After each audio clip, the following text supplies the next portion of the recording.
설을 맞이해서 이제 고향에 가신 분들이 좀 많은 것 같습니다. 설 명절 즐겁게 또 가족과 함께 잘 보내시기 바랍니다. 우리 옆 사람과 뒷 사람 함께 인사 나누겠습니다. 사랑하고 축복합니다.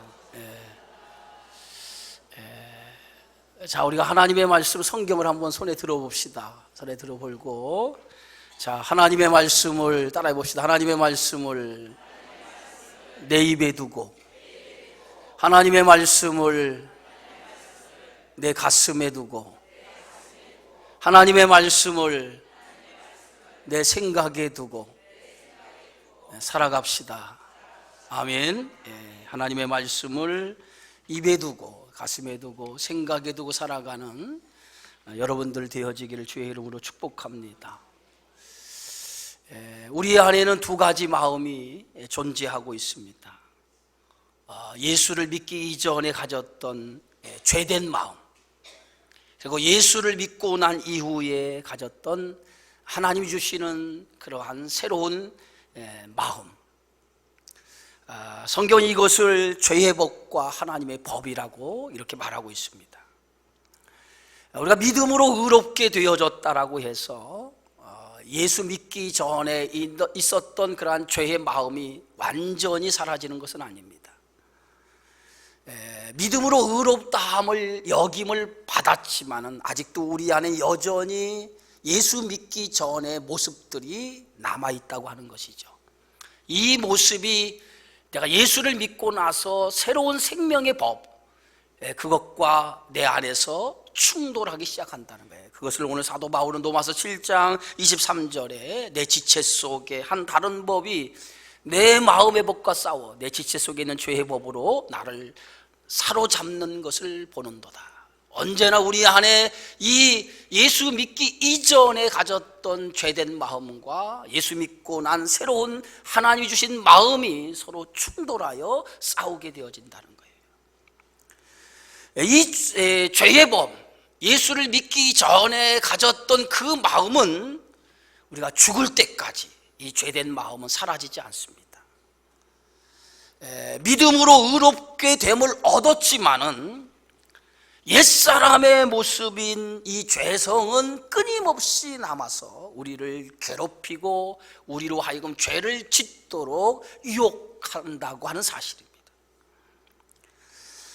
예수 믿고 하나님의 자녀가 되었어도 우리가 이 옛사람의 모습인 죄된 모습에 이끌려서 죄를 지을 때가 있다고 하는 거예요.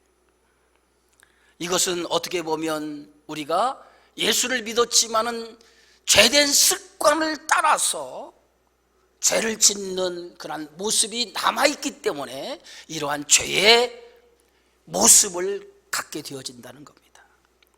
그러나 전에는 우리가 죄를 지으면 무감각했어요. 죄에 대한 무감각을 가졌어요. 그리고 죄를 지으면 죄에 대한 죄책감이 별로 없었어요. 그러나 예수 믿고 나서 다른 삶이 되어졌어요.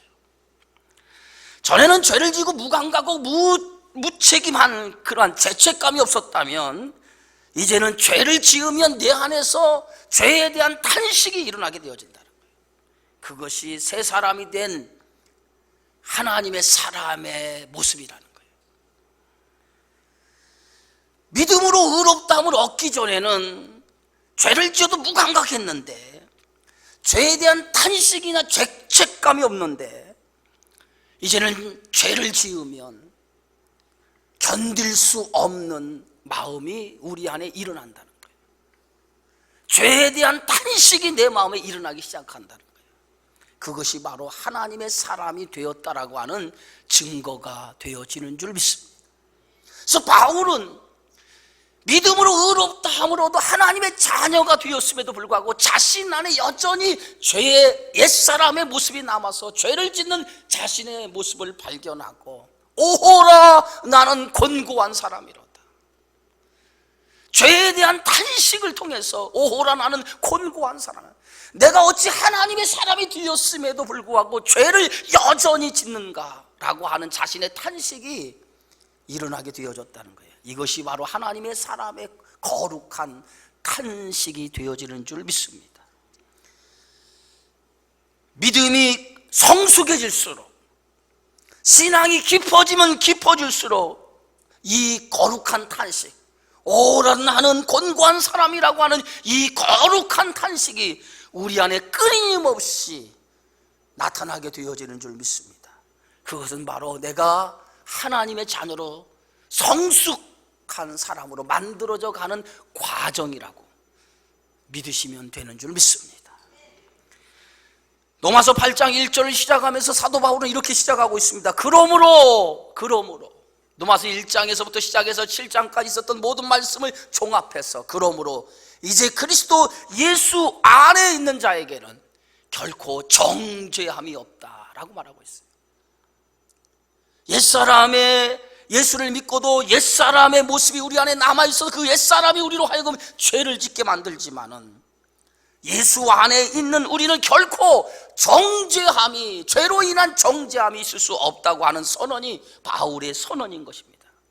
왜냐하면 예수 그리스도를 믿는 우리는 예수 그리스도께서 십자가에 죽으신 그 순간에 우리의 죄가 다 죽였기 때문에 우리는 더 정죄함이 있을 수 없다고 하는 것입니다. 여러분, 죄라고 하는 것은 과거의 죄만을 의미하지 않습니다. 과거의 죄뿐만 아니라 현재, 미래의 죄까지 다 포함되어 있는 거예요. 그래서 예수님께서 2000년 전에 십자가에서 달려 죽으셨지만은 예수님의 죽으심은 현재에 사는 우리에게도 죄 사함을 얻는 능력이 되어지는 줄 믿으시기 바랍니다. 만약에 예수님이 2000년에 죽으신 그 사건이 2000년 전으로 끝난다고 하면 우리에게는 죄 사함의 능력이 없을 거예요. 그러나 2000년에 죽으신 그 예수의 능력은 오늘도 그리고 앞으로도 영원히 그 십자가의 능력은 계속될 것이고 그 십자가를 믿는 모든 사람들에게는 죄 사함을 얻게 되어지는 줄 믿습니다.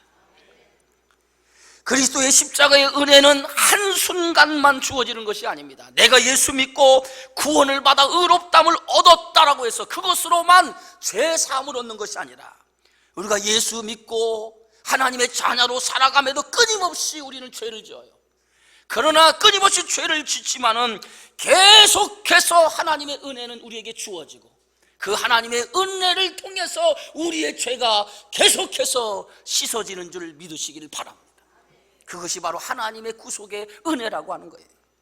그래서 로마서 8장 2절에 바울은 이는 그리스도 예수 안에는 생명의 성령의 법이 죄와 사망의 법에서 너를 해방하였습니다. 여러분, 우리가 예수 믿고 믿음으로 의롭다함을 얻어 하나님의 자녀가 되었다라고 하는 이 사건을 우리가 신학적으로 칭의, 하나님이 의롭다함을 여겨 주었다라고 하는 것, 그러한 말로 우리가 설명해 볼 수 있습니다. 칭의를 얻었다는 거예요. 하나님 우리를 의롭다라고 여겨 주셨다는 거예요.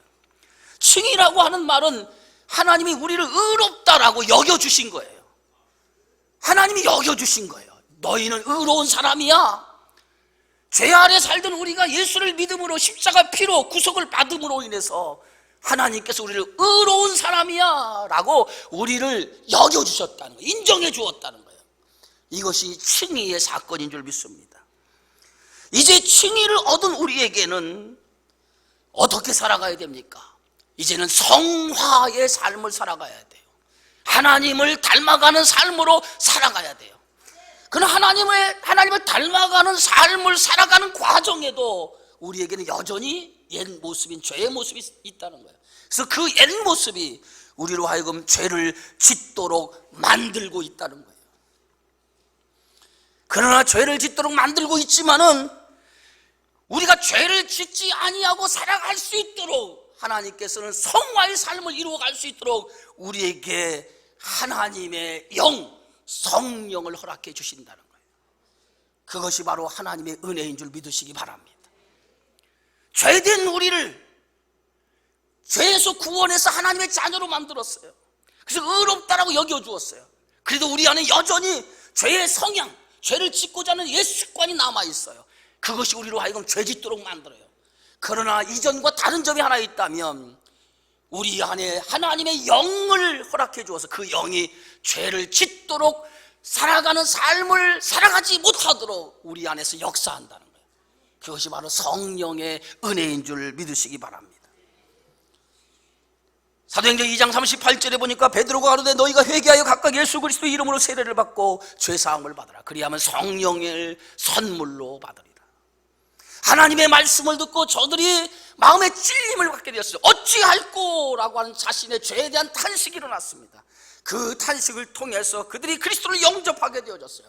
그리스도를 영접하는 순간에 그 안에 하나님께서 성령을 부어주셨다는 거예요. 그 성령이 그들의 인생과 함께하는 삶을 살아가게 되어져. 그게 하나님의 사람이라는 거예요. 성령은 우리가 연약하여 할 수 없는 일들을 하도록 만들어주는 것이 성령인 줄 믿으시기 바랍니다.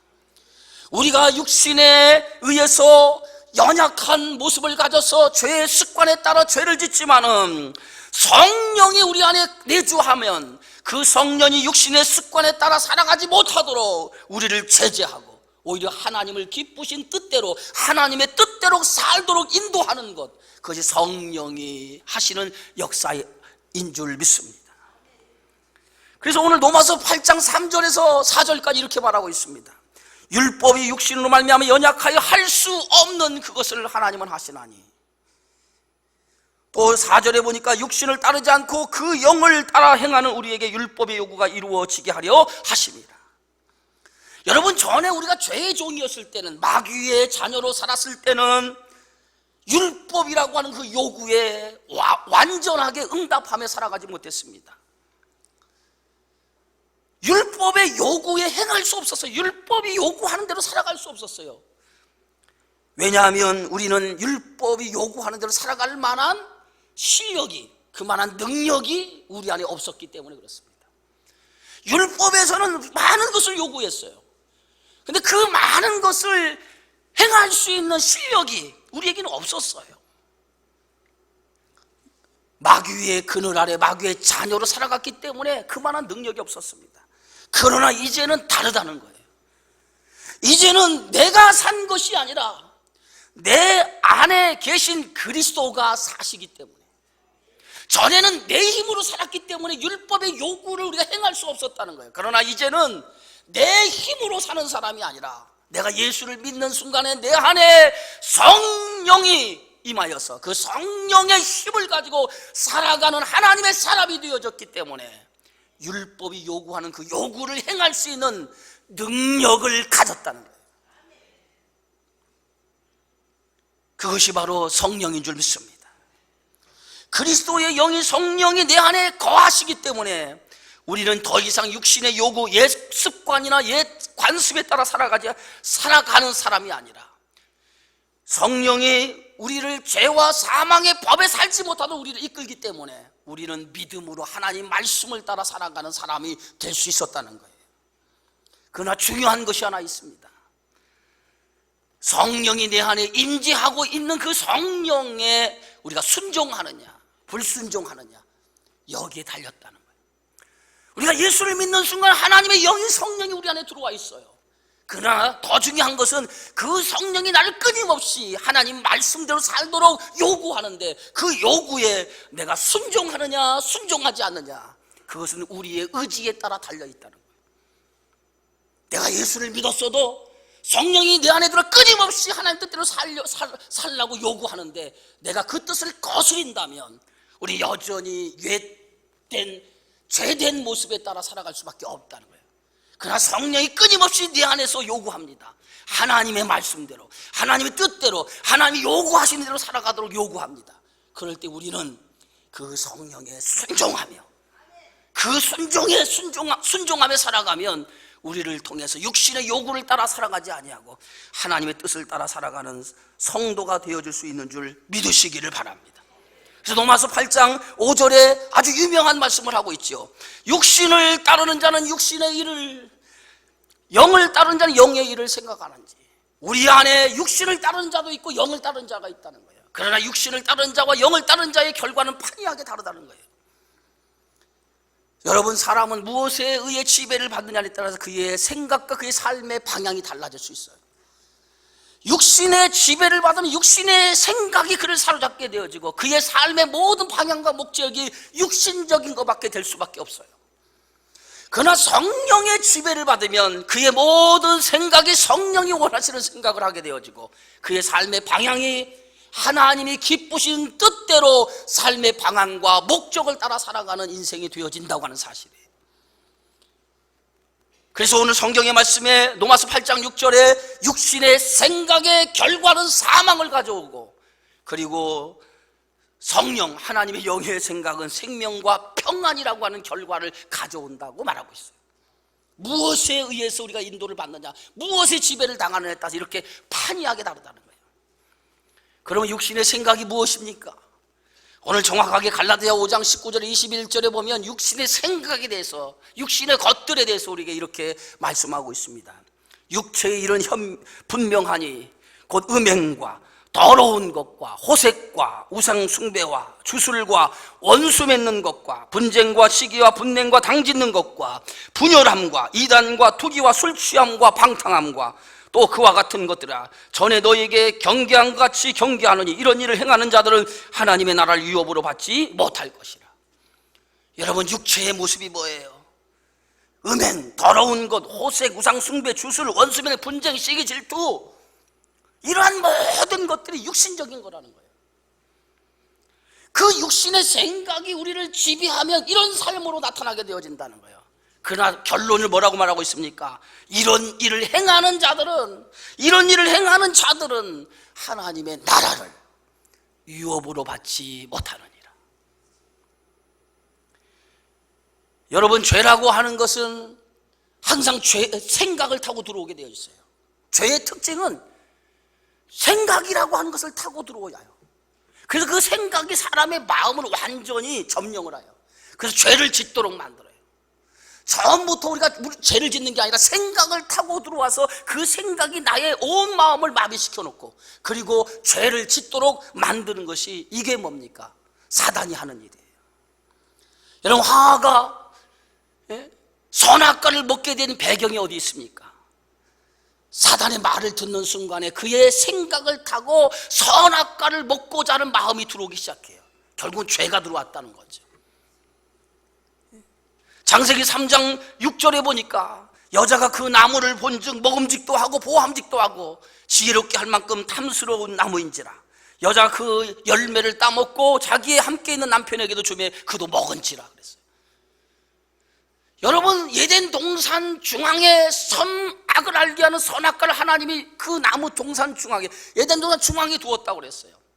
그러면은 이 아담과 하와는 수없이 에덴 동산을 거닐면서 이 선악과를 보았을 거예요. 그렇죠? 오늘 사단의 말을 듣고 본 것이 아니라 수없이 그곳에 생활하면서 그는 선악과를 보았을 거예요. 근데 그 수없이 선악과를 보았을 때는 그 선악과를 먹고 싶은 마음이 하나도 없었어요. 보암직스럽게, 먹음직스럽게, 탐스럽게 보인 적도 없었어요. 그냥 하나님의 말씀만 생각났어요. 먹으면 죽으리라. 그러니까 그 나무를 봐도 아무 생각이 없었어요. 그런데 사탄의 말을 듣는 순간부터 그 선악을 알게 하는 나무를 보는 순간 어떤 마음이 들립니까? 그 나무가 보암직스럽게, 먹음직스럽게, 탐스럽게 보이기 시작한 거예요.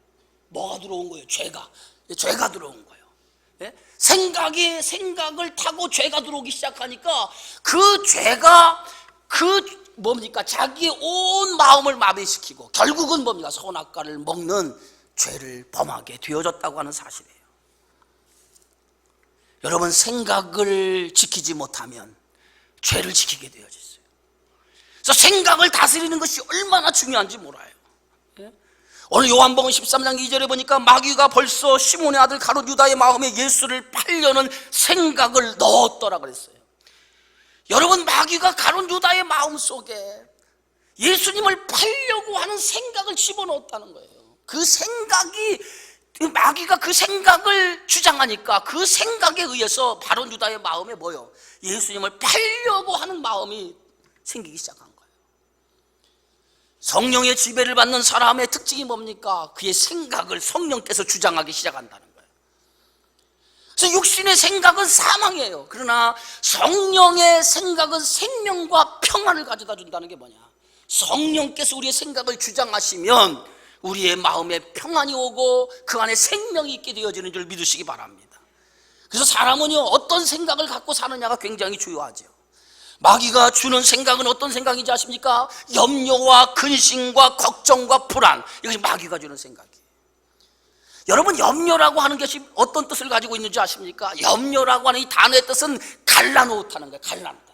염려가 들어오면, 사람이 걱정이 들어오면 사람의 마음이 갈라진다는 거예요. 막 갈라진다. 그게 뭐 염려라는 거예요. 마음이 열길, 천길로 막 갈라지기 시작하는 거. 그게 염려가 생겨지는 것이라는 거예요. 그래서 염려가 들어오면 뭡니까? 마음이 막 갈라지고 생각이 막 갈라지기 때문에 마음에 뭐가 찾아와요? 불안이 찾아와요. 그 불안이 사람을 뭡니까? 어둠에 가둬놔요. 그 어둠에 가둬놓기 때문에 사람이 뭐 행복하지 못하게 돼요. 사람이 어둠 속에 있으면 인생이 행복하지 못하는 거예요. 그래서 얼굴빛이 뭐에 달라요. 어둠이 찾아온 사람 보면 얼굴빛에 보면 벌써 어둠의 그림자가 다 있어. 사람은 얼굴만 보면요, 아, 그 사람이 건강한지, 그 사람이 건강하지 않은지 알 수 있는 것도, 영적으로도 말이에요. 얼굴만 보면 그 사람이 영적으로 얼마나 건강한지 아니면 건강하지 못한지 얼굴만 보면 알 수 있어요.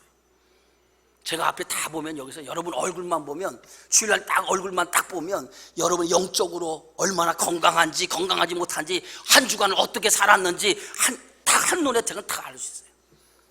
의사는 딱 보면 그 사람의 얼굴 보면 다 안다고 그러잖아요. 저는 여러분 딱 보면 영적인 상태를 다 알 수 있어요. 보여요, 여러분들 영적인. 생각이 어둠에 붙잡히면 그 사람의 모든 삶이 어둠 속에 살아가게 되어져 있어요. 결국은 어둠 속에 살아가게 되어지면 그 사람의 마음이 어둠에 거하기 때문에 그 사람의 삶이 행복하지 못해요. 그러나 성령이 우리 안에 들어오면, 성령께서 우리 안에 들어오는 순간에 내 안에 있는 어둠이 물러가기 시작하는 거예요. 그래서 내 안에 어둠이 물러가고 생명이 내 안에 들어오기 시작해요. 그 생명이 들어오면서 내 안에 빛이 보이기 시작해요. 할렐루야. 그래서 성령이 임하는 사람은 그 얼굴빛이 환하게 되어져 있어요. 한번 옆 사람을 쳐다보세요. 얼굴빛이 환하게 되었는데.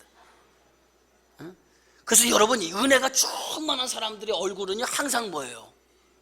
얼굴이 해같이 빛나는 거예요. 스데반이 돌에 맞아 순교하는 장면이 사도행전에 기록되어 있습니다. 근데 스데반이 돌에 맞아 순교할 때 그의 얼굴이 어떻게 했다고 그랬어요? 해같이 빛났다고 그랬어요. 해같이 빛났다. 그런데 해같이 빛날 이유가 하나도 없잖아요. 그가 돌에 맞아 피를 흘리면서 그렇게 죽어가는 과정에서 얼굴이 어떻게 해같이 빛납니까? 그 안에 뭐가 있어? 성령이 그의 마음에 있기 때문에 하늘문이 열려져서 그의 얼굴이 해같이 빛나는 역사가 일어나게 되어진 줄 믿습니다. 이게 성령이 내주하는 인생의 모습이라는 거예요. 그래서 성령은 생명이에요. 그 성령이 거주하면 우리에게 빛된 삶으로, 빛의 모습으로 나타날 수 있어요. 그래서 오늘 요한복음 1장 14절에 그 안에 생명이 있었으니 이 생명은 사람들의 빛이라 그랬어요. 여러분, 생명이 우리 안에 들어오기 시작하면 우리 안에 빛이 오게 되어지고, 그 빛은 어둠을 몰아내고, 어둠이 몰아내면 우리 안에 하나님의 평안이 우리 안에 들어오게 되어지는 줄 믿으시기를 축원합니다. 그래서 성령이 내 안에 들어오면 우리 안에 변화가 일어나요. 그 변화의 첫 번째가 뭡니까? 어둠의 마음이 사라지는 거예요. 근심, 염려, 걱정, 불안, 이런 모든 것들이 성령이 내 마음에 들어오면 다 사라지기 시작하는 거예요. 그러면서 내 마음에 막 기쁨이 물밀듯이 밀려오기 시작해요. 네? 여러분, 성령이 임했다라고 하는 것은 무엇을 의미하냐면 똑같은 환경, 똑같은 상황이에요. 그러나 성령이 임하면 생각만 바뀌는 거예요. 똑같은 상황, 똑같은 환경이지만 성령이 임하면 불안과 염려와 좌절과 그러한 어두움 속에 있었던 우리가 기쁨과 감사와 은혜가 넘치면서 우리의 생각이 변해지기 시작해요. 그래서 마음에 기쁨이 오고 그 안에 즐거움이 찾아오기 시작하는 거예요. 환경이 바뀐 게 아니에요. 상황이 바뀐 거 아니에요. 상황과 환경은 그대로 있어요. 똑같은 상황이에요. 똑같은 환경이에요. 그러나 성령이 내 안에 들어오는 순간에 상황과 환경은 바뀌지 않았지만은 하나님이 내 생각과 마음을 변화시켜 줬어요. 이게 성령이 주시는 은혜인 줄 믿으시기를 주의 이름으로 축원합니다. 어떤 성도는 기도하면 상황이 바뀌고 기도하면 환경이 바뀐다고 생각을 해요. 그러나 기도한다고 쉽게 환경이 바뀌고 쉽게 상황이 바뀌질 않아요. 그러나 바뀌는 건 있어요. 내 생각과 내 마음이 바뀌어요. 이게 첫 번째 단계예요. 그리고 그 다음의 단계가 뭡니까? 우리의 삶을 변화시키기 시작해요. 그것이 성령께서 하시는 역사인 줄 믿으시기 바랍니다. 우리가 죄를 이기는 방법은 단 하나 있어요. 죄를 이기는 방법은 내 힘으로 할 수 없어요. 여러분의 힘으로 이 마귀를 제압하고 마귀를 이긴다고 하는 것은 불가능한 거예요. 죄를 이길 수 있는, 옛된 습관을 이길 수 있는 방법은 딱 하나밖에 없습니다. 그건 성령의 인도를 따라 살아가는 거예요. 그 방법밖에 없어요. 여러분이 내 힘으로 죄를 이기하겠지? 교만이에요, 교만. 내 힘으로 이기하겠지? 교만입니다. 교만은 뭡니까? 자기 힘으로 살려고 하는 사람이 교만해요. 절대로 여러분의 힘으로 죄된 마음, 죄된 습관 못 이깁니다. 성령께서 여러분의 마음을 붙잡아 줘야 돼요. 그래야 죄된 습관과 죄된 마음을 이길 수 있는 줄 믿으시기 바랍니다. 그래서 그리스도를 믿는 모든 사람들에게는 하나님께서 우리에게 선물을 주셨어요. 그 선물이 뭐예요? 성령을 선물로 주신 줄 믿으시기 바랍니다. 예수를 주로 고백하는 순간에 성령이 내 안에 임하였고, 그 성령이 임한 순간부터 우리는 성령 안에서 살아가는 하나님의 자녀가 되어진 줄 믿으시기를 바랍니다. 그래서 로마서 8장 9절에 이렇게 말하고 있어요. 너희 속에 하나님의 영이 거하시면 너희가 육신에 있지 아니하고 영에 있나니 누구든지 그리스도의 영이 없으면 그리스도의 사람이 아니니라.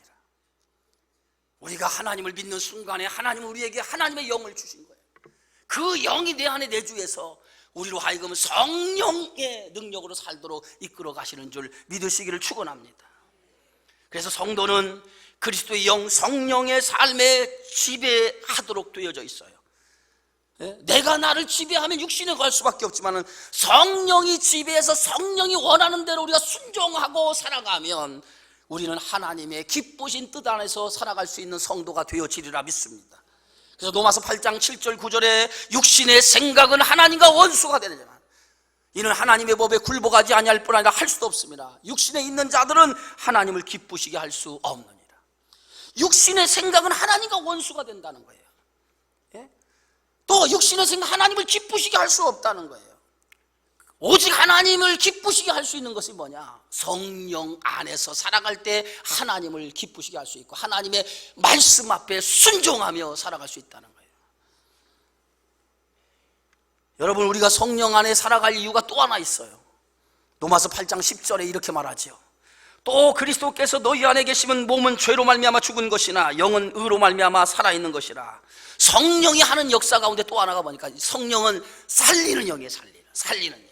죽은 것을 살리는 영이 성령인 줄 믿으시기 바랍니다. 성령이 임하면 죽은 것들이 살아나기 시작해요.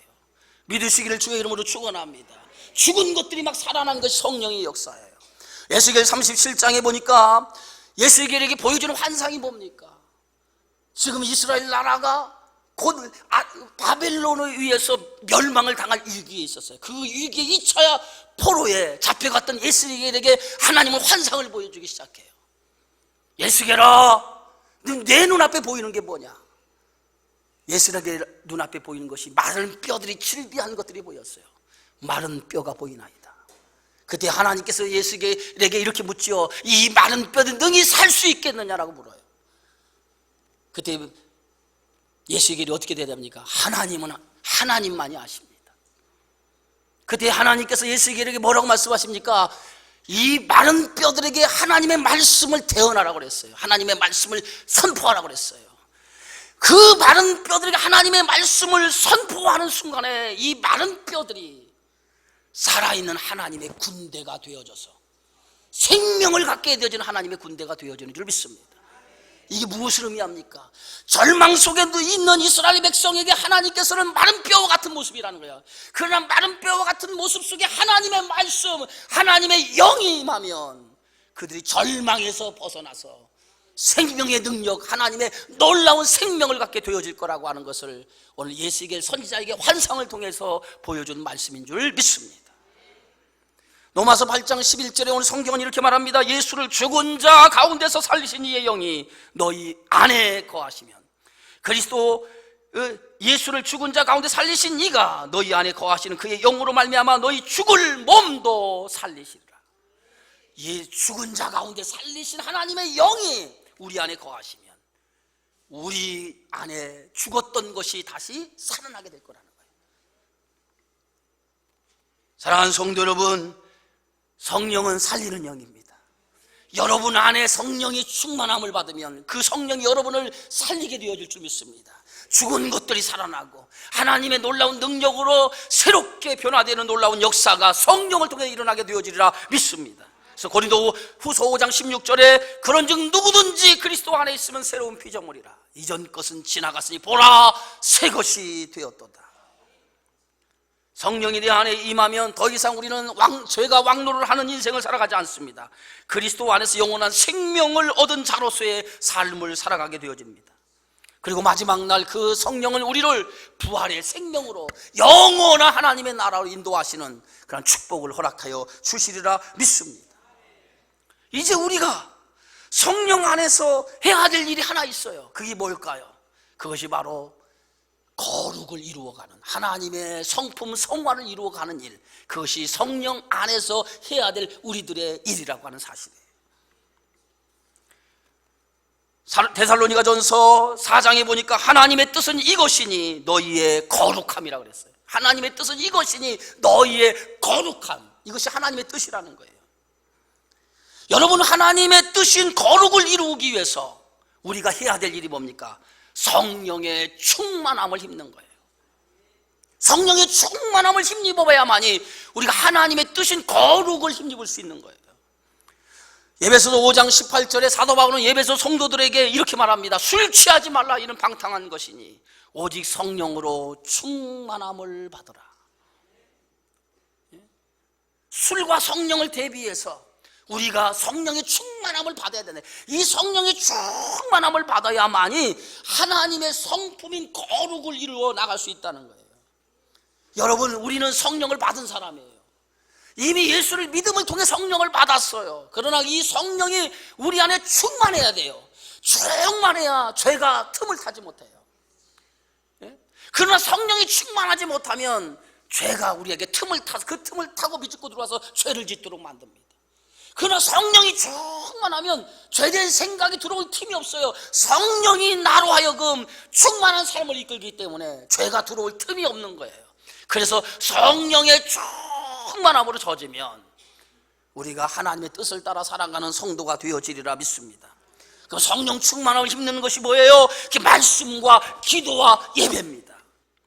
말씀과 기도와 예배를 통해서 우리 안에 성령이 충만함으로 채워져야 돼요. 오늘 여러분 이 시간에도 하나님의 말씀을 통해서, 이 예배를 통해서, 기도함을 통해서 성령의 충만함으로 채워지기를 주의 이름으로 축원합니다. 여러분, 예배 시간에 하나님의 말씀을 제대로 듣지 못하고, 여러분 예배를 제대로 드리지 못하고, 기도를 제대로 하지 못하면 여러분 예배 드리나 마나요. 여러분 안에 성령의 충만함이 일어나질 않아요. 그러니까 세상에 나가면 육신의 것에 의해 붙잡혀서 거기에 짓눌려 살게 될 수밖에 없어요. 그러니까 뭡니까? 육신의 것에 짓눌리니까 인생이 피곤한 거예요.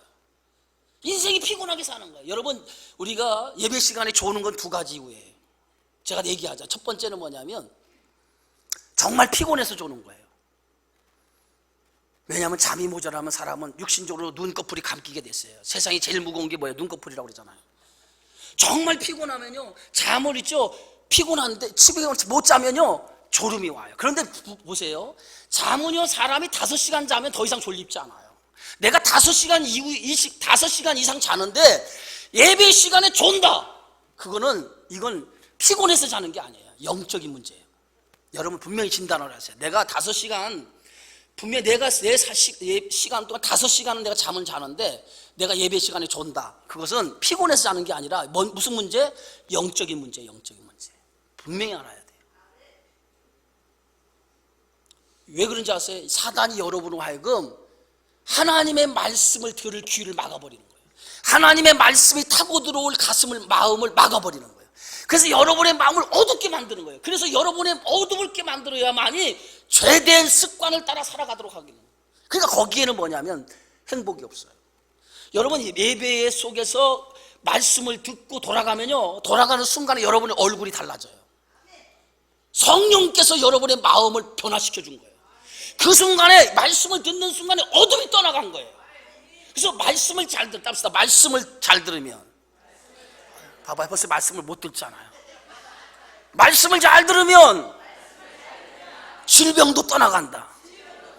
여러분 말씀을 듣는 가운데에 고침의 역사가 일어났다고 그랬어요. 말씀을 듣는 가운데 회복의 역사가 일어났다고 그랬어요.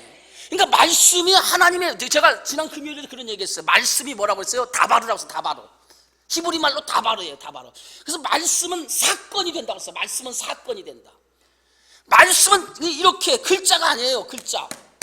이 말씀은 다바르라고 하는 건데, 이 다바르는 다른 뜻으로 해석하면 사건이라는 거예요. 사건. 말씀이 글자 그대로 있지만은 그러나 말씀이 선포되면 이 선포된 말씀이 뭐로 나타나나? 사건화되어서 나타나는 거예요. 그게 말씀이 가지고 있는 능력이에요. 그래서 말씀을 들으면 그 듣는 순간에 하나님의 영이 역사하는 거예요. 그래서 우리 안에 있는 어둠이 떠나가는 거예요. 그래서 그 어둠 속에 질병도 있고, 어둠 속에 근심도 있고, 어둠 속에 불안도 있고, 어둠 속에 별거 다 있어. 그러나 말씀을 듣는 거 다 떠나가는 거예요. 왜? 말씀 안에는 성령이 역사하기 때문에. 하나님의 말씀이 수면 위에, 말씀이 선포될 때 수면 위에 하나님의 영이 운행하시니라. 오늘 이 시간도 하나님의 영이 운행하시는 줄 믿으시기를 축원합니다. 사랑하는 성도 여러분, 그리스도 예수 안에 있는 사람은 결코 정죄함이 없습니다. 그리스도 생명의 법이 죄와 사망의 법에서 우리를 해방시켰기 때문입니다. 하나님의 은혜는 구원하는 순간만 주시는 은혜가 아니에요. 계속해서 우리가 살아가는 동안에 하나님의 은혜는 주어집니다. 이 은혜가 채워져야 돼요. 이 성령 충만한 거예요. 이 성령 충만한 은혜로 여러분 채워주시기 바랍니다. 그래서 죄와 싸워서 거룩한 하나님의 사람으로 지어져가는 하나님의 거룩한 종들이 되어지기를 주의 이름으로 축원합니다. 고마우신 아버지 하나님 감사합니다. 오늘도 생명의 주님 말씀하셔서 그 말씀으로 변화시켜 주심을 감사합니다. 말씀을 듣는 순간에 우리 안에는 어둠의 영이 떠나가고 성령이 나를 지배하여서 우리가 죄된 습관을 끊어버리고 하나님의 말씀의 뜻에 따라 살아갈 수 있도록 능력과 은혜를 허락해 주시는 줄 믿습니다. 그런 믿음의 삶을 살아가는 주의 백성들 되게 하여 주옵소서. 예수님의 이름으로 기도하옵나이다. 아멘. 우리 이 시간